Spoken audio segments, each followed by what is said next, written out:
5 ਲੱਖ ਦੇ ਕਰੀਬ ਅਲਾਉਂਸ ਪਾ ਕੇ ਹਰ ਮਹੀਨੇ ਦੀ ਤੇ ਸਾਡੀ ਮਜ਼ਦੂਰ ਦੀ ਜਿਹੜੀ 40,000 ਵੀ ਕਰੀਏ ਤੇ ਸਾਲ ਦੀ ਤਨਖਾਹ ਨਹੀਂ ਬਣਦੀ।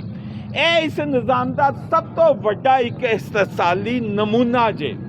ਤੇ ਦੋਸਤੋ ਅਸੀਂ ਤੇ ਲੱਗੇ ਆ ਆਪਣੇ ਵਸਾਇਲ ਨੂੰ ਇੱਥੋਂ ਦੇ ਮਿਹਨਤਕਸ਼ ਨੂੰ ਇਕੱਠਿਆਂ ਕਰਨ ਤੇ, ਕਿਉਂਕਿ ਸਾਨੂੰ ਇਹ ਪਤਾ ਹੈ, ਸਾਡੀ ਇਹ ਸਮਝ ਹੈ, ਸਾਨੂੰ ਸਾਡੇ ਵੱਡਿਆਂ ਨੇ ਸਿਖਾਇਆ ਹੈ ਕਿ ਵੀ ਜਿੰਨੀ ਦੇਰ ਤੱਕ ਅਸੀਂ ਮਿਹਨਤਕਸ਼ ਇੱਕ ਵਸੀਹ ਤਰ ਇਤਿਹਾਦ ਨਹੀਂ ਬਣਾਵਾਂਗੇ, ਇਸ ਮੁਆਸ਼ਰੇ 'ਚ ਆਪਣੀ ਕੋਈ ਤਾਕਤ ਨਹੀਂ ਬਣਾਵਾਂਗੇ, ਉਨੀ ਦੇਰ ਤੱਕ ਮਸਾਇਲ ਹੱਲ ਨਹੀਂ ਹੋਣਗੇ।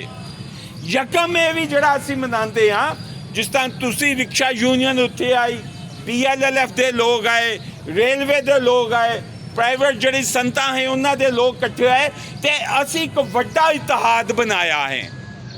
ਉਹਦੀ ਲੋੜ ਹੈ ਜੇ ਕਿ ਇੱਕ ਛੋਟੀ ਲੜਾਈ ਨਹੀਂ ਹੈ, ਸਾਡੀ ਲੜਾਈ ਵੱਡੀ ਹੈ ਤੇ ਵੱਡੀ ਲੜਾਈ 'ਚ ਸਾਨੂੰ ਵੀ ਆਪਣਾ ਇਤਿਹਾਦ ਵੱਡਾ ਕਰਨਾ ਪਏਗਾ।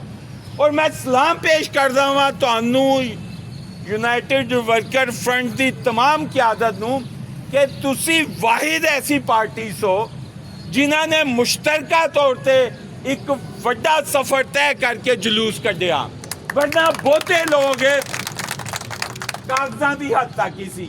ਫੇਸਬੁੱਕ ਨੇ ਜਿੱਥੇ ਬੜੀਆਂ ਸਹੂਲਤਾਂ ਦਿੱਤੀਆਂ ਹੈ, ਉੱਥੇ ਇਹ ਵੀ ਕਲਮੀਆਂ ਪੈਦਾ ਕਰ ਦਿੱਤਾ ਹੈ ਕਿ ਫੇਸਬੁੱਕ ਤੇ ਇਨਕਲਾਬ ਲਿਆਈ ਜਾ ਰਹੇ ਨੇ ਲੋਕ।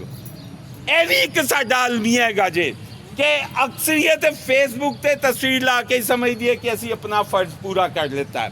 लेकिन दोस्तों फर्ज तद पूरा होएगा जब मैदाने अमल च निकलांगे। और ए ज़हन च रखिए कि असी सिर्फ रिक्शे तक महदूद नहीं हाँ, तुहाडे नाल बाकी अदारियां दे लोग भी शामिल जे। और अगर असी इसी तरह अपने इतिहाद नूं वधांदे रहे तो कोई बहुत वड्डी तब्दीली ना सही साडी जिंदगी च आ जाए, लेकिन असी एक मेहनतकश तबके नूं शनाखत दे सकांगे, एक पहचान दे सकांगे कि भी यह भी एक ताकत है। बहुत सारे मसाइल है, जिस तरह एक दफ़ा सानू देखने पे कि तेल हद नालों वध महंगा हो गया। बहुत सारे दोस्तां नू असी इस वजह तो मार रोड ते नहीं ले जा सके कि भी खर्चा बड़ा हो जाना है और साडे कोल वसाइल नहीं सी। लेकिन दोस्तों यह भी एक कमजोरी है साडी। असी साल च एक प्रोग्राम करना होता है ते उदी तैयारी अज तो शुरू करिए। 1 मई 2027 असी मनाना है, उदी तैयारी अज तो करांगे ते कोई फंड का मसला नहीं बनेगा। अज तो असी रुपया भी इकट्ठा करिए ते आंदों तक लाखां रुपया इकट्ठा कर सकते हैं।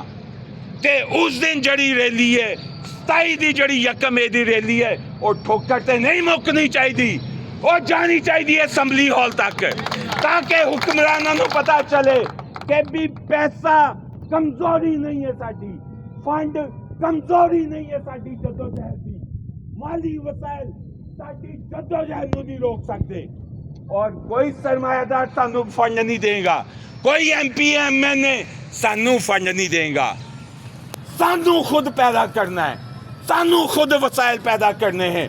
और मैं कहता हाँ कि तुसी ਜਿਹੜੇ फंड इस बारी मजदूर किसान पार्टी ने और रिक्शा यूनियन के दोस्तों ने इकट्ठा किया, और इंतहाई एक हौसला अफजा गल है।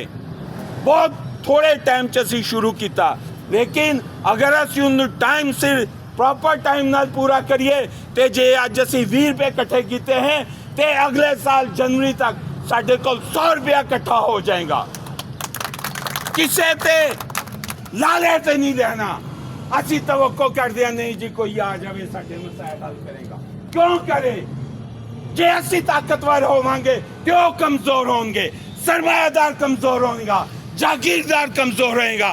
असी सवाल करांगे और मेरी ते महीने दी 40,000 है ते तेरी महीने दी जड़ी है 5 लाख है, यह कादा इंसाफ है? यह कहदा इस्लामी जमहूरिया पाकिस्तान है? वो यह इस्तिसाली निज़ाम है। अगर यह इस्लामी हुंदा, अगर यह जमहूरी हुंदा ते फिर खलीफा वक्त भी जवाबदेह हुंदा जे। ते अज ते सब पाबंदियां